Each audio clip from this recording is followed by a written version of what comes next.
Today's high temperature 83 degrees, the warmest away from Lake Michigan. Today goes down officially as the warmest day so far in 2025, and we were only 2 degrees away from tying this record high temperature of 85 degrees set back in 1990. I also want to talk about our rain right here. We had no rain for today, but notice these bottom numbers here. We are starting to fall into a rain deficit now that we have been lacking really beneficial rain from week after week after week, and we already are below average in the rainfall department for the month of April. And tomorrow, if we fail to get any measurable rain, we're likely going to go below average for the entire year for precipitation. So sooner than later, we do need the raindrops, but Mother Nature for tomorrow is going to keep these raindrops, I think, very, very isolated, hit and miss, if you will, throughout the afternoon hours, with the bulk of Michiana maybe only squeezing out a sprinkle, if that. The other thing I want to take away, look at this temperature, low 70s at 1 p.m. tomorrow.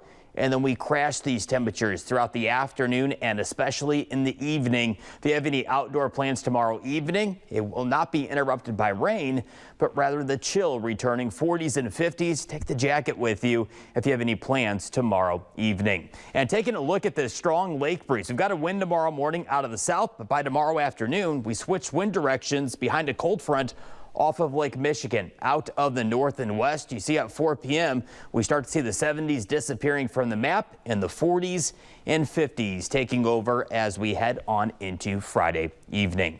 Timing out our rain percentages for our Friday morning. Most of us likely start off the day quiet, maybe even a few peaks of sunshine out there as well. But watch Feeder Track as we head towards the afternoon hours. Notice how Feeder Track starts to light up some downpours. Most of these downpours, though, staying south of the US 20 bypass, and Feeder Track trying to keep most of this along and south of US 30. Warsaw, Plymouth, Knox, Winnemac, Rochester. You folks will have the greatest rain chance for tomorrow afternoon, with lesser rain chances the further north you go. And then for tomorrow evening, we quiet down Feeder Track and end any rain chances. And that'll cool us down for the weekend. Saturday, wind chills around freezing.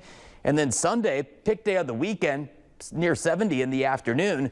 But calm wind in the morning could lead to a few pockets of frost. Early Sunday morning, it won't be widespread, but rather very isolated out there. If you have sensitive vegetation, if you can, bring it indoors, or if you can, at least try to put a sheet over it just in case we get into some frost territory early Sunday morning. Good news, we're not talking about any type of freeze or hard freeze, but rather just a few patches of frost for the second half of the weekend. Going forward with our first alert 10 day, we warm up big time early next week into the 80s, but notice that thunderbolt icon next Tuesday.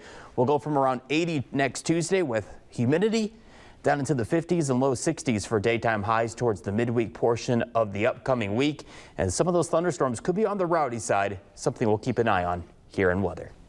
All right, good stuff. Hey, you know what the difference is between news reporting and sports reporting? What's that? Nothing at all except the content. Short declarative sentences and video. We're going to do that next.